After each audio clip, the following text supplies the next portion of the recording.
What's up, everyone? Oh yeah, there's my phone. There's my phone wallpaper.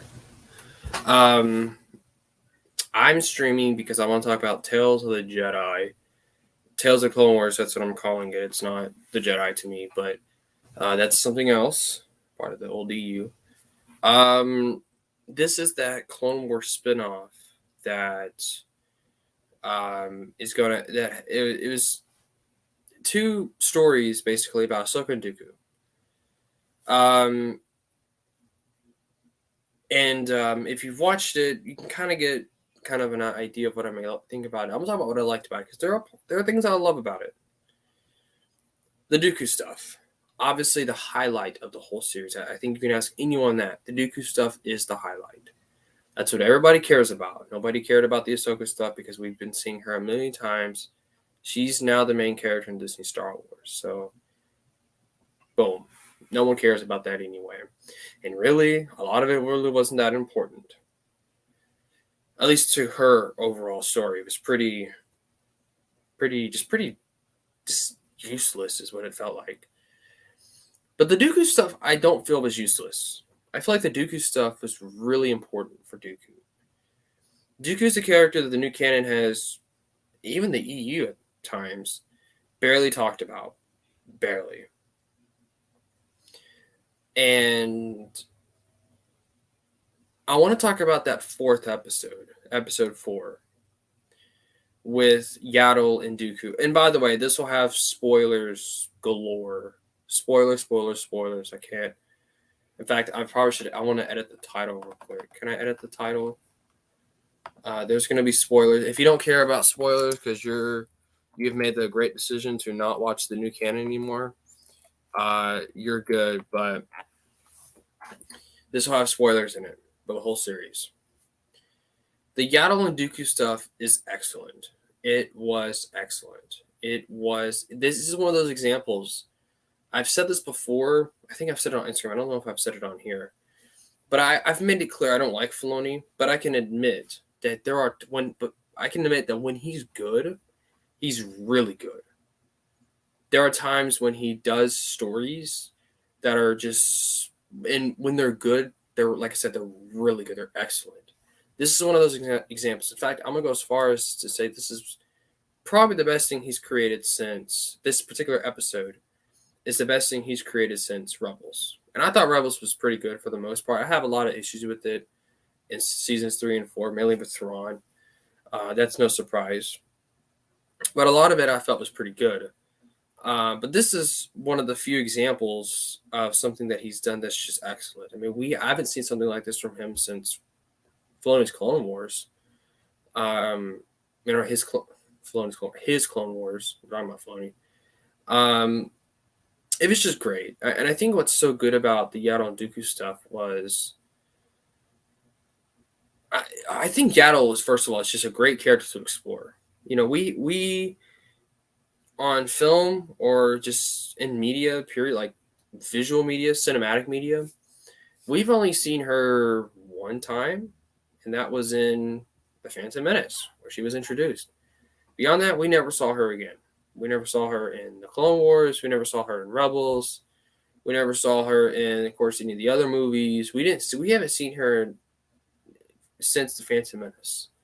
Now, of course, there have been books and comics that have talked about her, but excluding that, we have not seen her in cinematic media since The Phantom Menace until today, right, where she came back.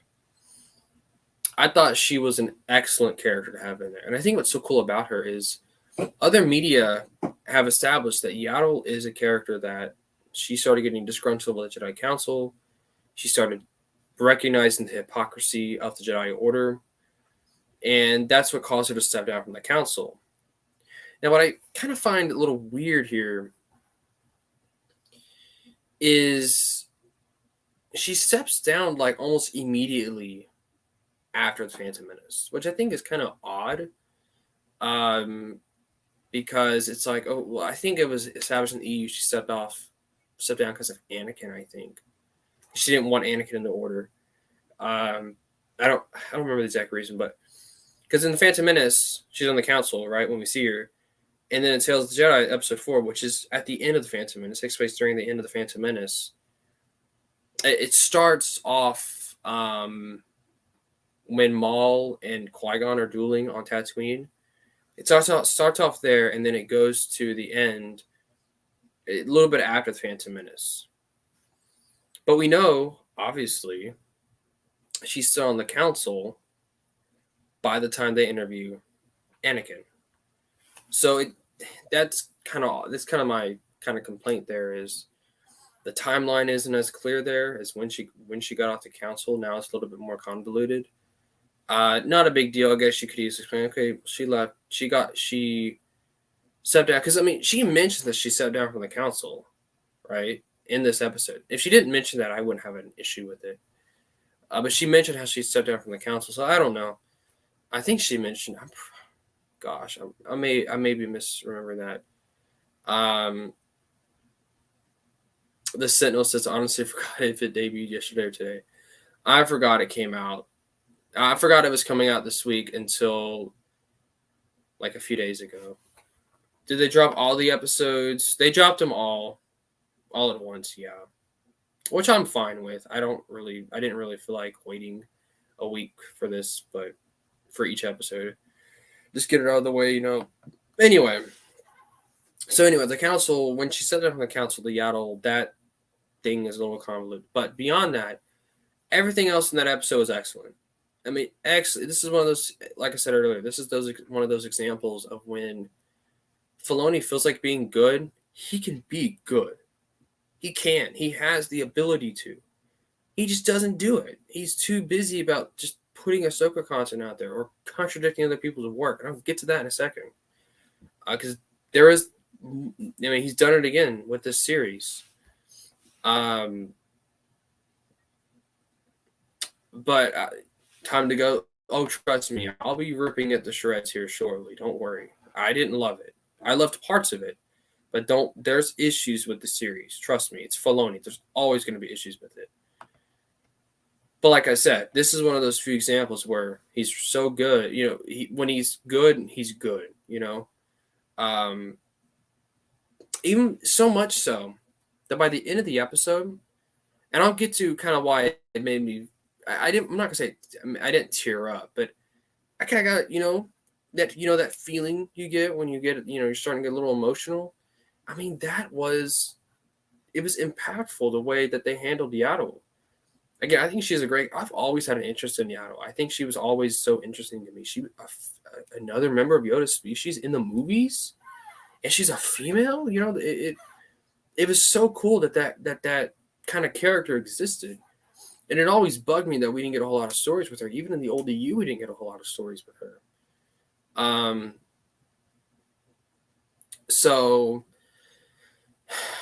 Anyway, basically Dooku at the start of the episode, he is tampering with the archives. He removes Sifo Dyas and Kamino and any sort of reference to that from the archives, which we see from episode 2, or it's mentioned in episode 2.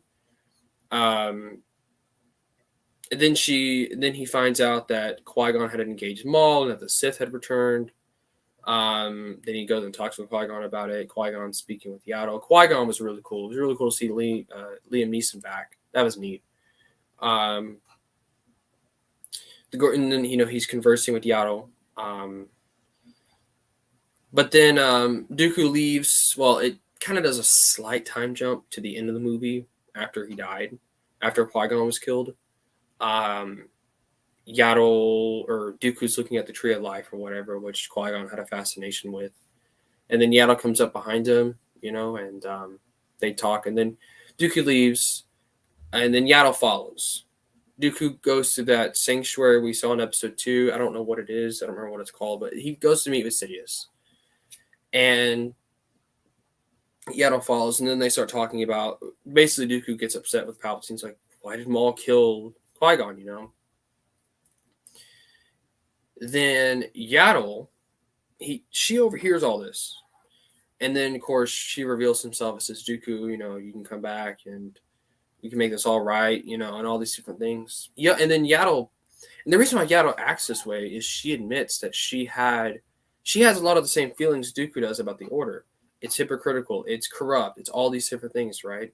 They feel the same way.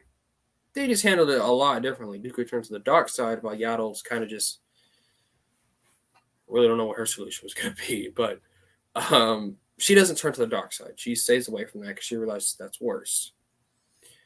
So after that, of course, Dooku's like, okay, she knows now. Sidious sees this too, and Dooku has to kill Yaddle. Sidious like, kill her. She knows now, and so she can't go back and tell nobody. So they duel. Eventually, Yaddle gets pushed into how like there's like those hangar doors.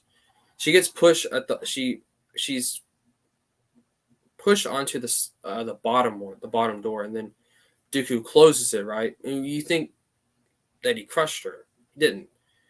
He instead, or she, uses the Force to push it back up. That was an awesome scene. The music, just the cinematography, and that was awesome. That's kind of what made me a little emotional. It was a very inspirational moment almost. It was Warrior's Last Stand or whatever. It was pretty cool. And then she falls over. Then Dooku finishes her off. So it's pretty cool. But at the same time, when you're watching that, when Yaddle's like, okay, you can come back from this, you're almost like wanting for Dooku to come back, but he doesn't, right? And we know he doesn't. But he doesn't. But you want him to anyway. So I thought that was really neat. The way that was done. But yeah, so that was my favorite episode. It's definitely one of the I'm a senior. I have early release, so I get to go home early and talk about this.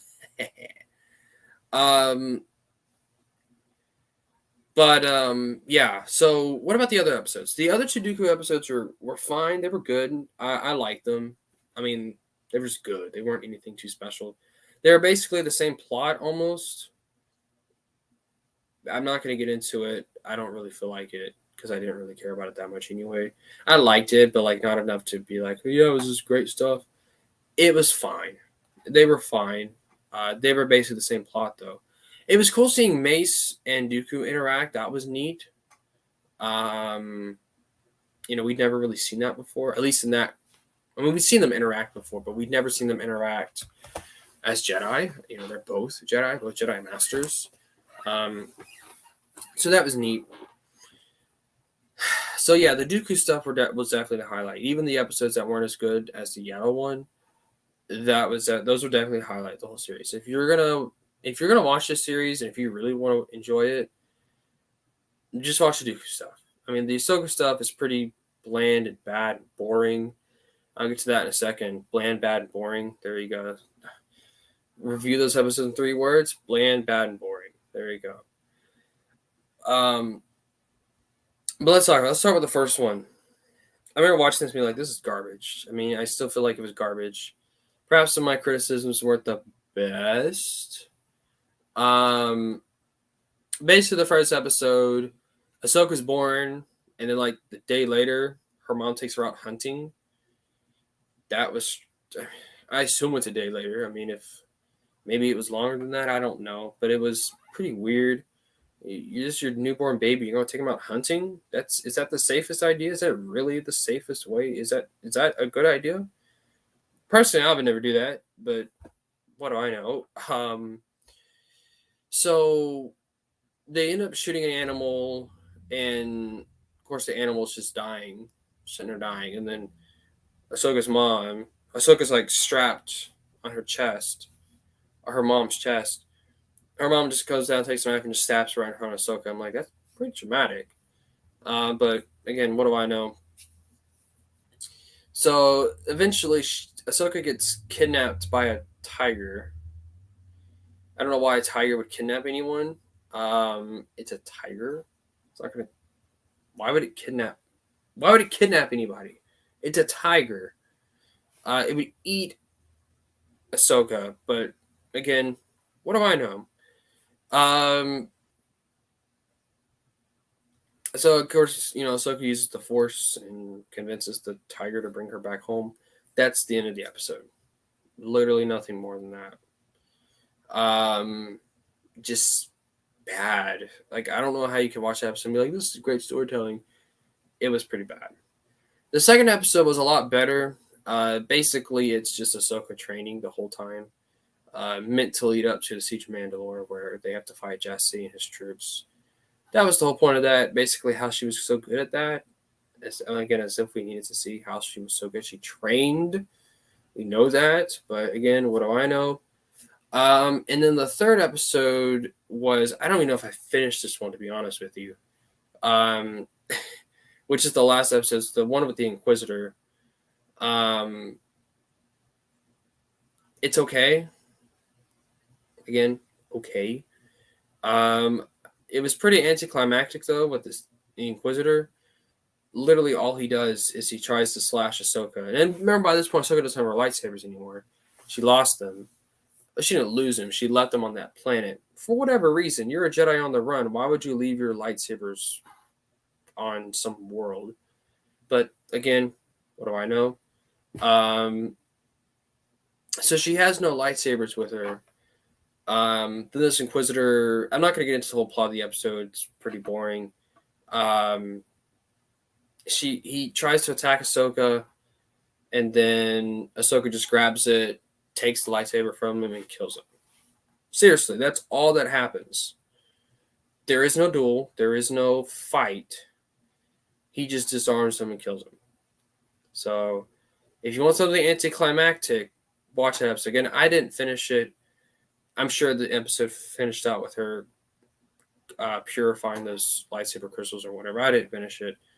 I probably shouldn't be doing this review then if I didn't finish that episode or whatever. The Ahsoka stuff, all three of it, was pretty boring. Pretty just almost kind of felt like Filoni's like, well, I want to tell more stories with her over there in the Clone Wars, or just any place he could find to tell more stories with her. But here's what I'm going to talk about, and this is what you guys care for the most. The end episode, the final episode, the one with the Inquisitor, contradicts the Ahsoka book. Now, I think the contradictions are basically just they play the story out in a very different way from what it originally was in the book. I don't know the specifics. In fact, I probably should. I know there's an article that I read. I think it was from Screen Rant, which is probably not the best place to be reading information from, but I've been told by people that it contradicts it. So it contradicts it, confirmed, which is what the rumors had been stating for a while. So on Twitter, a few months ago, before Tales of the Jedi had come out, I told you that it was going to contradict it. And look who was right yet again. Anytime Filoni makes something now, it's going to contradict something. Bad Batch Season 2 will contradict something. And whatever else he has in the future. Ahsoka will probably contradict something. The show will contradict something. I'm sure it'll contradict something from probably Rebels, or maybe not Rebels, but like probably the Ahsoka book again. That seems like something that loves to be contradicted. Which is hilarious because E.K. Johnston still feels like her book is relevant in the new canon on Twitter. She's always talking about how Filoni hasn't contradicted her stuff, but if she wants to say that, that's her prerogative. I don't care. But her book is not, and it's relevant. It's relevant on hating Filoni, so thanks, E.K. Much appreciated. But beyond that, her book is pretty irrelevant now. Is it still considered canon? Yes, because there's no hierarchy. When you have no hierarchy like this, you can't take stories for precedent or not. In the old EU, Tales of the Jedi probably would have had T canon, and obviously Ahsoka would have had C canon. Well, we can go with Tales of the Jedi's interpretation because, hey, it had T canon, had a higher hierarchy. But nowadays, everything's on the same plane. The movies do not have, it's a common misconception that the movies have priority. That's a misconception. There's no official source that states that. As far as I know, everything's on the same plane. That's what they wanted it because they thought the hierarchy didn't make sense. It made a lot of sense. People just didn't care to try and understand it. It made a lot of sense. And see what's interesting. I mean, everything in the old EU in terms of the hierarchy was. I mean, it was all canon. It was all on the same level in the sense that it was all considered fully canon. But the hierarchy simply just meant what would take authority over another hierarchy, right? So you could have stuff in G canon and C canon, and both of those elements still be fully considered canon, which is what it was. However, since G canon is above C canon, it had a higher priority in terms of continuity. Not really canonicity, but in the continuity. So, but with no hierarchy like it is now, and Marcel just mentioned that in the comments, they're both considered canon. There is no hierarchy. So, I mean, we would like for there to be a hierarchy. I would. We would like for there to have. We would like for Tales of the Jedi or the Ahsoka book. It doesn't really matter. We would like something to take precedence. That way, we know what to go with in the overall continuity in the grand scheme of things. But there's no hierarchy in the new canon, so we can't do that. So yeah. And again, just another example of Filoni contradicting crap. There's a Reddit article made today. I don't know if you have me on Twitter or Instagram. Send me that Reddit article, the Star Wars EUT in my name tag there. Not the Lance part in parentheses. Don't worry about that. But the Star Wars EUT, and that is my Twitter and Instagram handle. So if you want to message me on there, send me that article, and I'll make sure to share it. I'll review the article before I share it. Not to say that it's wrong, but it's Reddit. I don't really like Reddit. But yeah, I mean, it contradicts stuff, period. End of story. Unfortunately, people are not going to talk about that because that is the unpopular thing to talk about, because it's critical of Filoni, and criticizing Filoni is a modern day sin. So, not a modern day sin, it's just a sin in the Star Wars world, apparently. I don't care. I guess I'm going straight to hell then, because I've been criticizing Filoni for the past year and a half now. So, but yeah, more contradictions, more Filoni being Filoni. I'm honestly not that upset about it because I knew it was going to happen. I told you guys it was going to happen. Not that you guys didn't think it was going to happen either, but I made this. See, E.K. Johnston a while back. Now, she's long since deleted this tweet. I wish I had a screenshot of it to show you guys. But she talked about how, my book doesn't contradict, or she said that Season 7 didn't contradict my book and stuff like that. Like, EK, yes, it did. Second of all, Tales of the Jedi is going to contradict your book too. Look, it was right. So, EK, I honestly apologize. I want to feel sorry for you, but you love Dave Filoni. You don't care anyway. You're just in it for the money. So, I don't apologize to you. I'm not going to say you deserve it. I just don't care. And I haven't read the book anyway. But that's not the point. The point is he's contradicting other people's other people's work. So that's because he doesn't care. That's the bottom line. See, in Filoni's mind, the only things that are considered canon are the movies and the shows. That's it. That's how he viewed the old EU. That's how he views the new canon. Prove me wrong. Prove me wrong. I'll wait. He does not care about the new stuff or about the new books and comics. He doesn't care. He treats them just like he treated the old EU. And as time goes along, there's going to be more contradictions, and the new canon is just going to be a mess, like the Clone Wars era is in the old EU because of Filoni. So I am, or send it to me on Discord. I'm in his Discord too. It's just Lance and have Matt Wilkins as my profile picture. I think it's number 5322. So I am on his Discord, so you're free to send me it there if you need to as well. So yeah, I'd love to read that article, because again, I haven't read the book. I just know that there's contradictions. I can't name anything specific. I will be able to soon. But yeah, so what's the last time Filoni had a project where he didn't contradict anything? We'll see. I don't think it's been recent. I mean, think about it. Tales of Jedi contradicted stuff. Bad Batch contradicted stuff. Book of Boba Fett kind of contradicted stuff. I think there was a reason. I think they answered it. Yoda had more lightsabers, but you could consider that a potential contradiction in the Book of Boba Fett. Clone Wars Season 7, contradiction with Ahsoka. Mando Season 2. Now, this was a Jon Favreau thing. This was not a Filoni thing. Just don't think of us Filoni. Jon Favreau contradicted Aftermath, at least Cobb Vance's backstory a little bit. contradicted that. So it seems like in every project he's in or has been in since Clone Wars season 7, he's contradicted stuff. So I'd probably say Mando season 2 was the last time he didn't contradict anything, because his Ahsoka episode, from what I remember, didn't contradict anything. It was pretty bad, but it didn't contradict anything if I remember correctly. I don't think it did. If it did, let me know. As far as I know, it didn't contradict anything. So Mando season 2 is probably the last project he did where he contradicted or didn't contradict stuff. For sure, it definitely does feel like that. Definitely does.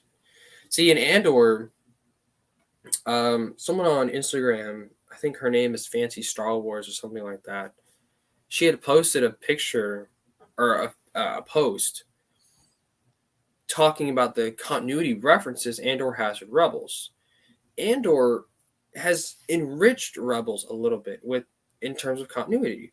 It's kind of explaining why the ISB has a bigger role in galactic affairs the way it does, like we see in Rebels with Kallus and things like that. So that's something that is interesting. And then there's other examples as well that was mentioned. Something with Mon Mothma and why she left the Senate and created the rebellion. Like there's a specific, I think of some rebellion, I don't remember exactly. But yeah, Andor has been enriching Rebels. And I commented, it's a wonder what can happen to the continuity when Filoni's not involved. It can get better.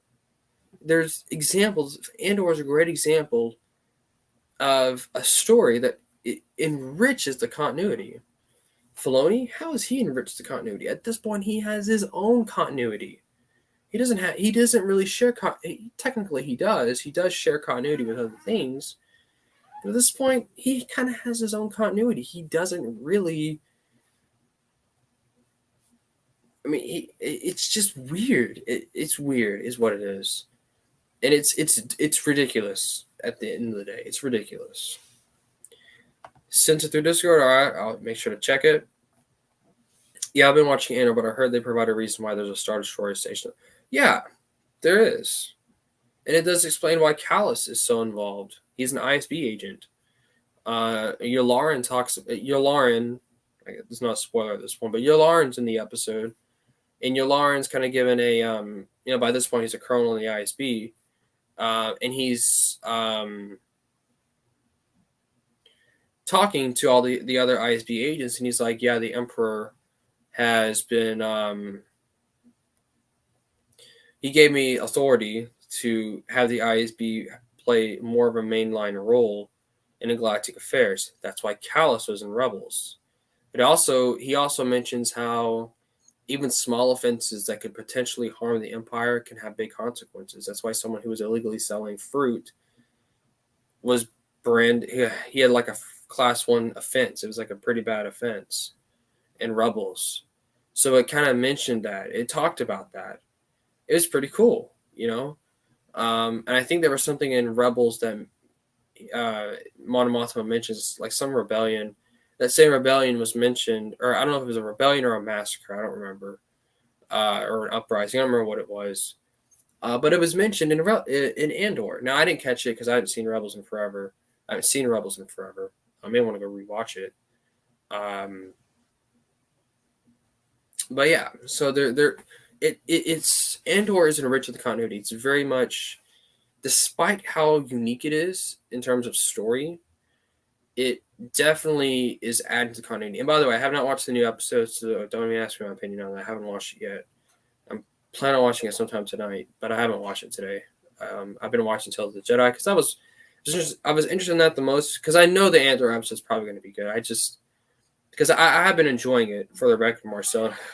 If I'm enjoying a new canon show, that tells you exactly you should probably go watch it. That means it's probably good. But Tales of Jedi, I just knew that there were going to be things in it. I just wanted to see what I predict would be confirmed, and it was. So I don't know. It's very interesting. Again, I'm not really like with past like Bad Batch. I was pretty upset about that when they contradicted the canon comic. But at this point, like since I predicted it, it doesn't upset me. Filoni's just hoarding his own little section of the universe that he can use, and no one else can. Basically. And that's the sad part about it. He doesn't care. He's just in it for the money. So, and that's what storytelling has kind of become now. And Filoni is kind of just a larger symptom of that. Storytelling is now just a business. It's not an entertainment. It's not a way. It's not storytelling is no longer a way to entertain people. It's an industry. And that's what makes so many modern stories so bad. It's because they're not trying to entertain you. They're trying to take your money. They're trying to get your money. That's the bottom line to all this, is they're trying to get your money. It has nothing to do with the quality of the stories or wanting to make it good to entertain you. Because remember, that's what storytelling is about. It's about entertainment. It's not about making money. I mean, making money is required in order to make more of these stories. But it's at the same time, it's like it shouldn't be. Or it's not that it shouldn't be, it shouldn't be the main focus. The main focus should be entertaining your audience. And guess what? If you entertain your audience and you do it well, people are going to come back for more, and they're going to give you more money to do so. Make consumers want to pay you. Make consumers want to give you as much money as you want. That is what storytellers should be doing. They should be able to make stories to the point where consumers are going to want to hand out fat stacks of cash to go see or read whatever story it may be. But clearly, Disney Canon doesn't have that mindset. Filoni doesn't have that mindset. No one does. It's just make your money and leave. And then do it again. So, yeah. Tales of the Jedi is legit garbage because me and Noah got tricked into watching Star Wars Celebration thinking it was something to do with the original Tales of the Jedi. Oh, that's funny. It's funny, but it's sad. Because come on, the logos are basically the same. The font is a little different. The logos are essentially the same. It's the same title. That's ridiculous. I would be so upset with that.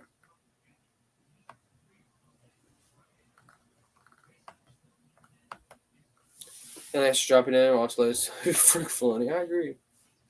Yeah, it's ridiculous too because Tales of the Jedi is such a great series. The original one, the comic series, such a great. In fact, I mean, I have a trade paperback for Golden Age of the Sith. I've been wanting to get the whole series. I mean, this is just great stuff right here. You can't get better than this. I'm gonna tell you what, this is way better than what we got in Disney crap.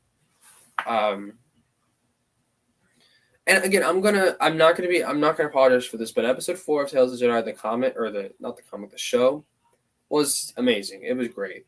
It was excellent. One of probably the best thing Filoni's created since Rebels, honestly. But not Rebels. Probably Clone Wars season 7. I say Clone Wars season 7 is better than Rebels, but anyway, yeah. So, but it has the typical, milking Ahsoka crap, the typical contradicting crap. That crap, lots of crap in the series. Crap, Tales of the Crap. We'll call it that. That's the new name for that series, Tales of the Crap. So, but yeah, it's pretty bad. It's not that the series is not bad. Half of it's good. The other half is pretty bad. Now I don't know, and if you've read Duke of Jedi Lost and you've seen the show, maybe you can tell me this.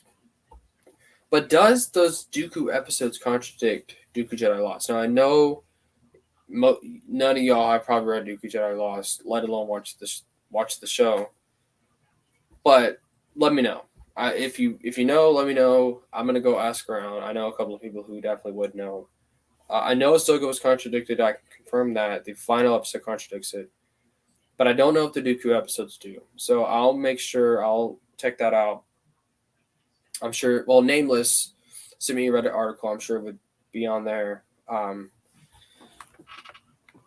Tales Jedi, in my opinion, is legit the most influential thing in the entire. It's one of the most, definitely for sure. Definitely one of back. It is my favorite comic in the EU. Tales of the Jedi is probably my favorite in the EU. Yeah, I understand why. It's great. We'll watch the show. At least watch the Dooku episodes. I think you'll like the Dooku episodes more, so especially that fourth one, or the fourth episode of the series, which is the third Dooku episode. There's 3 Dooku episodes, 3 Ahsoka episodes. I think you would really like the Ahsoka, or not the Ahsoka. You would not like the Ahsoka ones. You would like the Dooku and Yaddle stuff because I loved it. I thought it was great. True, that's a reason why it's able to be great, but it's also great because it has nothing to do with them. It's just good. It's a good series. It's good. I like it. All right, fine. I'll watch them. You don't have to watch the Ahsoka stuff. You're not really missing anything with that. It's just the Dooku stuff I would watch, which are episodes 2, 3, and 4. So it's kind of weird how they split it up too. Episode 1 was an Ahsoka episode. The next 3 are just Dooku. The final 2 are Ahsoka. It's kind of weird how they split it up, but yeah. Anyway, I'm gonna go ahead and leave. I'm gonna be leaving soon anyway because I have some stuff to do today. Not working today. I should be able to stream a little later tonight. Maybe, I'm hoping. I gotta get some homework done too, so I'll try to stream if I can. But yeah, I'll be a little busy tonight. But yeah, I just wanted to come down, stream, get my little review here. I've been talking about it for about 30 minutes, so I think we're good. Thanks for everyone joining. Jacob, Marcel, Quinlan, Nameless, Ethan joined earlier. Sentinel joined. So y'all, thanks for joining. I'll say one more thing. Do I think you guys should watch it? I think you should watch it to make your own opinion. Don't take my opinion for granted. If you care about what the episode or the show is about, watch it. This is just my opinion, and I'm sticking to it. I don't think I'll get my mind changed. So overall, the series is probably about a 4 out of 10, 5 out of 10. That's probably too much, but anyway, I don't want to be too mean on it. Actually, I do. It was bad. It was pretty bad. So yeah. Thanks for watching.